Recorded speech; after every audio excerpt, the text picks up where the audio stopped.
तो पिछली वाली क्लास के अंदर हमने जो है अक्साए हलक के बारे में बात की थी। आज हम बात करने वाले हैं वस्ते हलक के बारे में। अब वस्ते हलक किसे कहा जाता है? वस्ते हलक कहते हैं हलक का बीच वाला हिस्सा। ये जो है हलक का बीच वाला हिस्सा, जैसा कि आप स्क्रीन पे बनी हुई इमेज के अंदर देख रहे हैं, यानी हलक का दरमियानी वाला हिस्सा, middle part of the throat, इसे हम कहते हैं वस्तुल हलक।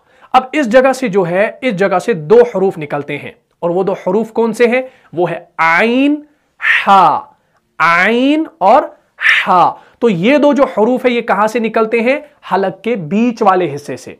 अब यहां पर आपने ध्यान रखना है कि आइन और हा का जो मखरज है ये सीखना बहुत ज्यादा जरूरी है। अगर आपने इनके अंदर गलती कर दी तो आप जो है अक्साए हलक और वस्ते हलक के अंदर फर्क नहीं कर पाएंगे।